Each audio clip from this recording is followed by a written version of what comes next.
रहीम अस्सलाम वालेकुम students, welcome back to my channel educational tips. कैसे हैं आप सब? उम्मीद करती हूँ आप सब बिल्कुल ठीक होंगे। तो बच्चों, आज ही मैं आपके साथ शेयर करने जा रही हूँ chapter number 4। And chapter number 4 के आप सब बच्चे अपना पेज नंबर ओपन कर लीजिए। आप सब बच्चे पेज नंबर 26, पेज नंबर 26 पे आ जाइए। तो चलिए स्टार्ट करते हैं अपनी आज की reading. It was about a week after the celebration on one particular warm and sunny afternoon।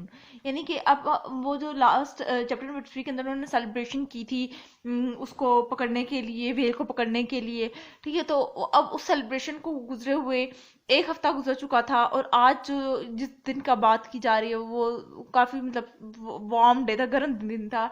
That we finally hear the familiar call that meant a whale was near। और हमने ना इस आज के दिन हमने आज अचानक से एक आवाज सुनी, और एक अचानक से कॉल आई कि वेल हमारे आसपास है। There she blows. और अब वो yelled Tashtego from the crow's nest. और अचानक से मतलब शोर मचना शुरू हो गया, और तस्तगो ने कहा कि अपने अपने नेस्ट पकड़ लें। We looked up to see the harpooner waving and pointing frantically का मतलब होता है emotionally. A group of whale about 2 miles east, he shouted. अब सारे हार्पूनर अलर्ट हो गए, ठीक है, और इमोशनली खड़े हुए थे सारे, कि बस हम लोग पक्के जज्बे से खड़े हुए थे ना। ठीक है, और हार्पूनर्स ने कहा कि वेल यहाँ से कितने 2 मील दूर है ईस्ट की तरफ। उन्होंने शॉर्ट शाउट करते हुए कहा, क्यों broke out on the ship as crew member ran in all direction preparing for the hunt। और अचानक से क्यों कहते हैं हपड़ दपड़ मच गई पूरे क्रू के अंदर, के और लोग हर तरफ फैल गए, हर डायरेक्शन के अंदर, कि आज तो हम उस वेल का हंट करके रहेंगे, उसका शिकार करके ही रहेंगे। Once the 3 whale boats had been lowered into the water, the harpooner and the oarsmen climbed down rope ladder into the boat and prepared to take up their position। जैसे ही well boat थोड़ी सी मतलब boat थोड़ी सी नीचे गई पानी में, तो फौरन ही ये इन सब ने अपनी पोजीशन चूज करके उधर खड़े हो गए कि अब पकड़ लेंगे। Second later we hear the captain voice on the deck. और कुछ ही देर बाद, कुछ ही सेकंड के बाद हमने कैप्टन की वॉइस सुनी। We looked up and to our great astonishment saw Ahab with 5 men dressed in black. और फिर हमने देखा कि आहब और साथ 5 बंदे ब्लैक ड्रेस में खड़े हुए थे। Those must be the men we saw boarding the ship in नंतुक। और ये वही लोग थे जिनको हमने नंतुक के अंदर देखा था, शिप के अंदर। I whisper to Queequeg as we climb to the Starbuck board. और मैंने क्विक आवाज थी उसके, ये देखो देखें, इसको हम लोगों ने स्टारबक बोर्ड के अंदर देखा था। द हार्पूनर नोटेड, हार्पूनर ने सर हिलाया। They must have been hiding in the hold, he said. I wonder why they were here। जब हार्पूनर ने सर हिलाया तो उसने कहा कि शायद ये अपने आप को उस टाइम छुपा रहे होंगे कि अभी शो नहीं करते, हम सब अभी हम सबके सामने नहीं आते। फिर he said I wonder why they were here. और फिर मुझे मेरे अंदर सवाल आया कि ये इधर क्यों आए हैं। I notice the mates exchange confuse glances when they hear the captain tell the mysterious man to unite one of the spare boat and lower it into the ocean। और फिर मैंने ऑब्जर्व किया कि लोग ना एक दूसरे को वो हैरानी से देख रहे थे। उसके बाद फिर कैप्टन ने सबको एक जगह खड़ा किया और उन्होंने कहा कि अब हम लोग जो बोट को ना तो नीचे ओशन के नीचे लेके जा रहे हैं। The man who were apparently in charge of the group was a tall dark skinned Persian who wore a precious turban, a peculiar turban on his head made from his own braided white hair। उसके बाद वो ये इंसान है वो, ठीक है। अब वो कह रहे हैं कि ये क्या था, ये हेड था इसका, इस बोट का, ठीक है। तो ये इसका हुलिया बता रहे हैं कि इसने पर्शियन डार्क कलर की जैकेट पहनी हुई थी, ठीक है।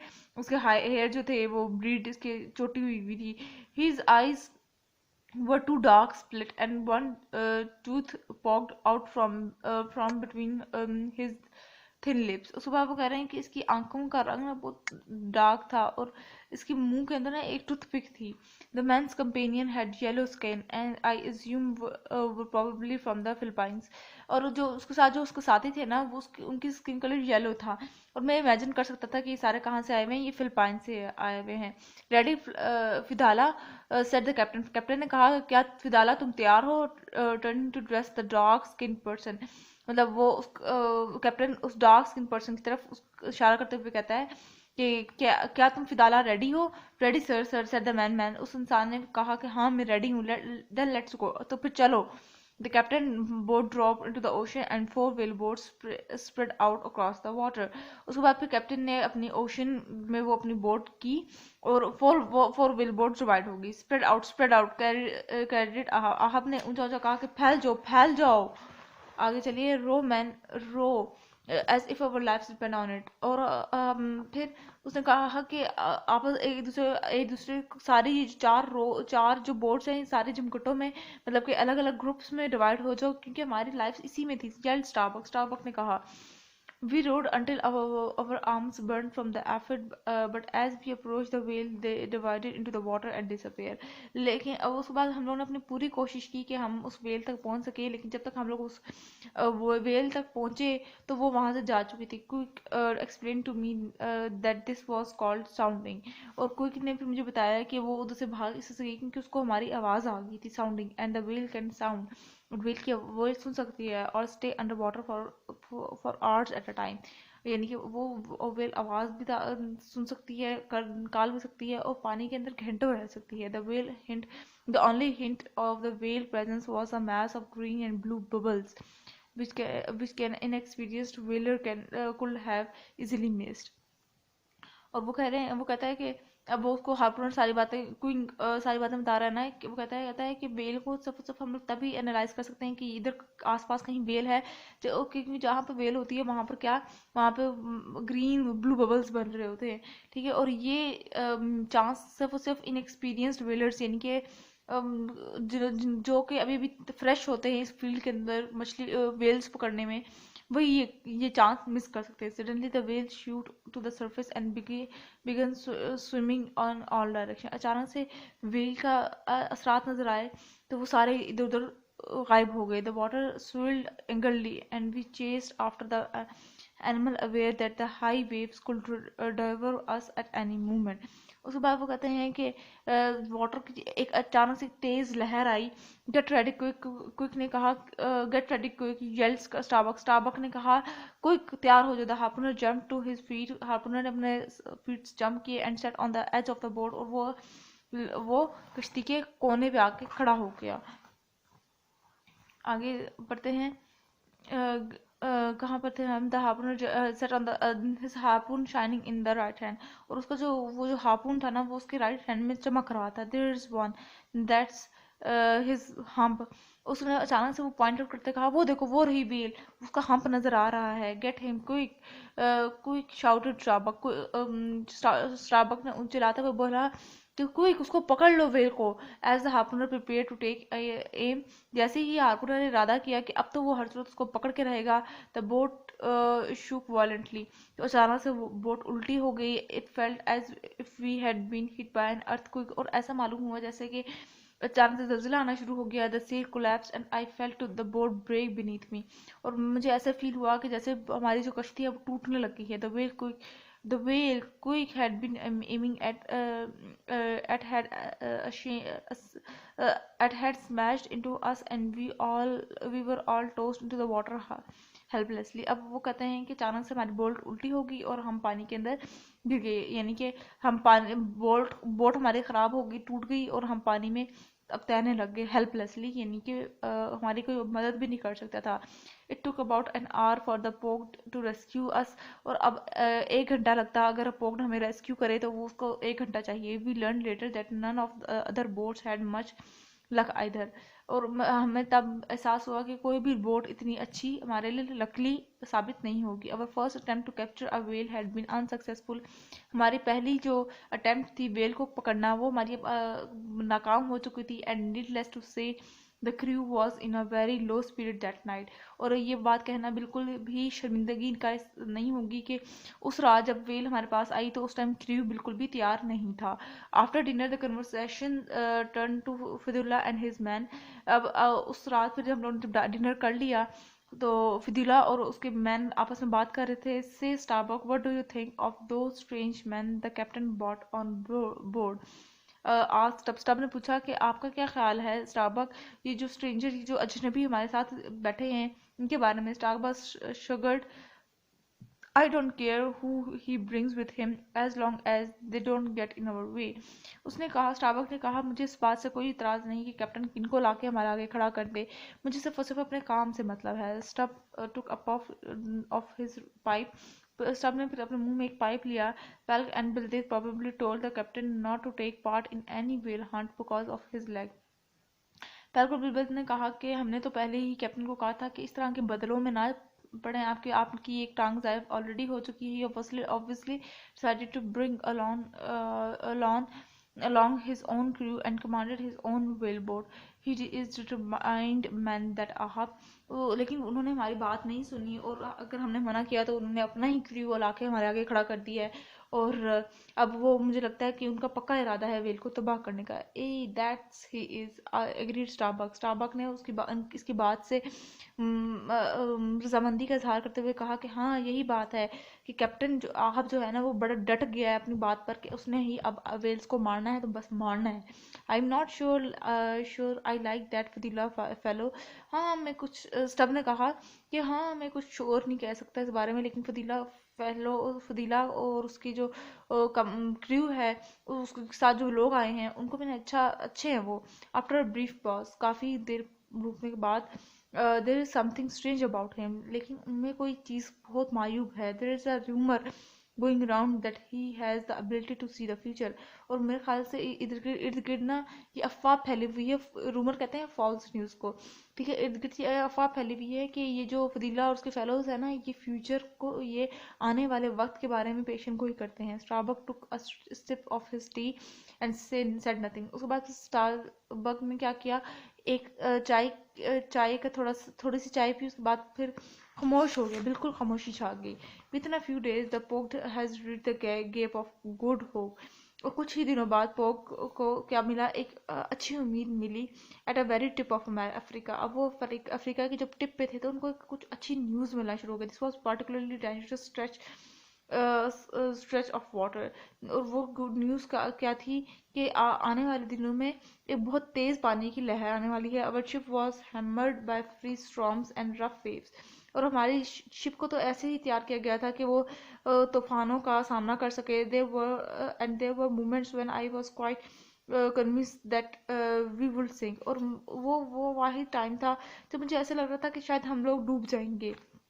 I was thanks to Ahab's impressive leadership that we managed to go past the cape and enter the climber water of the Indian Ocean.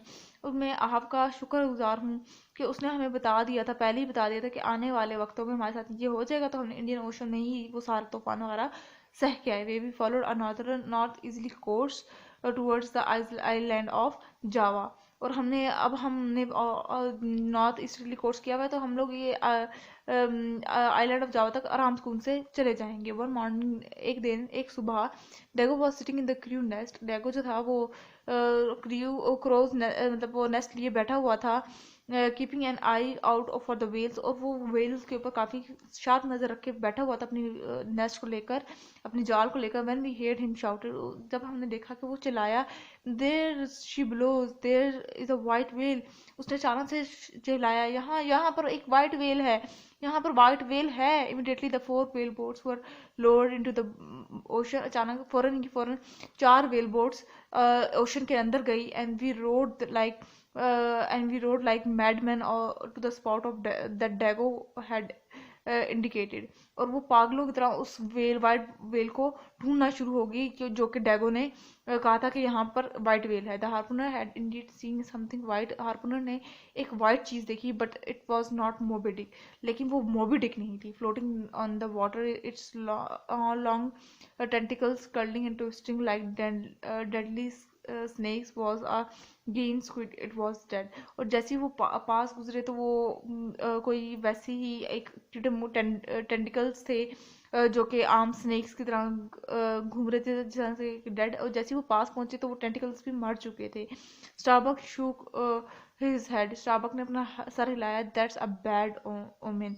ये बहुत बुरा है. He said they say that if a whale ship encounters a green squid it will never return home.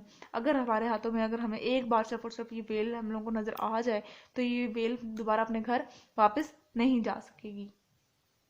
We sail back to the ship in silence. अब हम दोबारा अब सारे अपनी शिप के अंदर आराम से बैठ गए। Only Queequeg seemed unconcern about the squid.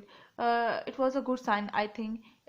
जब और लेकिन जो क्विक था ना वो बड़ी गहरी सोच में था, और वो फिर आगे से कहता है कि हल्की सी आवाज में मुझे लगता है अब हमारे लिए कुछ ना कुछ गुड अच्छे अच्छे अंदेशे आना शुरू हो गए हैं। In my experience when one see a green squid one is very likely to catch a sperm whale soon after. मेरे एक्सपीरियंस के मुताबिक अगर कोई ये इस तरह की ग्रीन स्क्विड देख ले तो वो बहुत अनकरीब स्पर्म वेल भी पकड़ लेगा। माई वाइस फ्रेंड वॉज राइट। और मैंने कहा कि हाँ मेरा ये चालाक दोस्त बड़ा बिल्कुल दुरुस्त है। The next day we spotted an enormous sperm whale swimming just a few metre from the ship. और अगले ही दिन हमने इस एक स्पर्म व्हेल को पकड़ लिया जो कि शिप से थोड़े ही दूर थे। Its glossy black back shining in the mid day sun. वो भी हमने ऐसे पकड़ा कि वो वेल जो थी ना स्पर्म वेल वो सन की वजह से चमक रही थी कि वो पानी के अंदर तैर रही है, और फौरन ही हमने पकड़ लिया। Again we load the boat into the water and not wanting to scare the whale of row towards it as quietly as we could।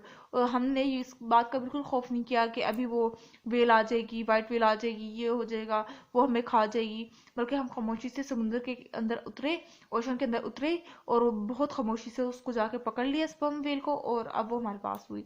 Stub boat was closest to the whale. Stubb boat जो थी वो whale के बहुत close थी। And he order Tashtego to get ready for the kill. और उसने तेस्तोको को order दिया कि इस वेल को पकड़ लो। The harpooner stood up and took aim. Harpooner उठा और उसने अपना एक एम बनाया, making sure that the harpooner line was securely tied to the boat. उसने कहा कि हार्पूनर लाइन जो है ना वो हार्पूनर की जो लाइन है वो बोट के साथ बहुत ज्यादा लिंक होनी चाहिए। The harpooner line is a thin piece of rope which is attached to the harpooner at one end and the boat at the other hand. और हार्पूनर लाइन क्या है वो आगे डेफिनेशन बता रहे हैं। हार्पूनर लाइन क्या है, ये एक ऐसी रोप होती है, ये एक रस्सी होती है जो कि जिससे हार्पून को बांधा गया हुआ होता है उसको, और उसको बोट के साथ मतलब बोट के अंदर से बांधा हुआ था ताकि जहाँ पे भी हो उसका पता चल जाए कि हार्पून वहां पर है। Whale that have been harpoon after attempt to escape. और अब उस वेल को पकड़ने की तैयारी थी। The line connects the whale with the boat. अब उस जब वेल को पकड़ लिया तो वो उस लाइन मतलब वेल को और वेल और बोट लाइन में रहने लगी। And allow the whalers to continue to pursue the creatures if it tries to swim away. और फिर आगे हम लोगों ने अपना सफर शुरू किया। It was extremely dangerous to stand in the way of the harpoon line. और ये बहुत मुश्किल होता है कि आपने वेल को भी बांधा हुआ है और साथ साथ आप बोट भी चल रही है। द लाइन बिकम एज अगले पेज पे आ जाइए as sharp as a sword and can easily kill a man. और लाइन जो थी ना वो जो रस्सी होती है वो इतनी सख्त होती है, इतनी सख्त होती है जैसे अगर एक हमारे तलवार हो और वो इजीली एक इंसान को मार सकती है। We watched with excitement as the को harpoon flew through the air and sank in the whale side. और हम काफी एक्साइटमेंट से देख रहे थे तेस्तकों को। The harpoon line become tense. अब वो हार्पून की जो लाइन थी ना वो आहिस्ता आहिस्ता करके बहुत खतरनाक होती चली जा रही थी। And the boat was pulled forward for several times at high speed as the whale try to get away. और जैसे जैसे वो वेल भागने की कोशिश करती ना तो हमारी बोट भी डगमगाना शुरू कर देती। Stubb threw several spears at the animal.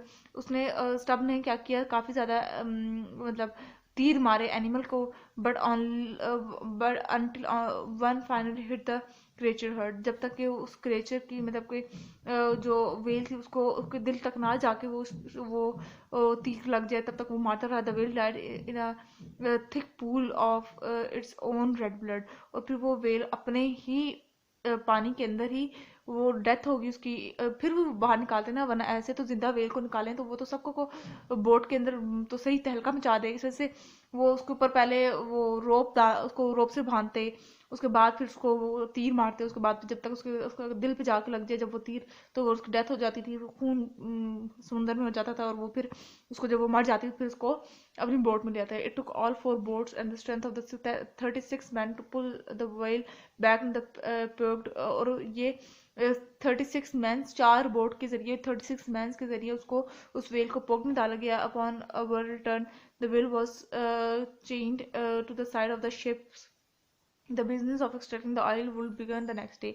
उसके बाद इस तरह से हम लोन करके एक वेल को पकड़ा और हमने ये ऑयल वाला बिजनेस तो हमारा, क्योंकि वो स्पर्म वेल थी ना, तो स्पर्म वेल ऑयल वाला बिजनेस उनका यूं करके नेक्स्ट डे से शुरू हो गया। तो अब नेक्स्ट लेक्चर में मैं आपके साथ चैप्टर नंबर 5 शेयर करूंगी। देखते हैं आगे उनको वेल कब मिलेगी, वाइट वेल कब मिलेगी, तो ये मैं आपके साथ नेक्स्ट लेक्चर में शेयर करूंगी।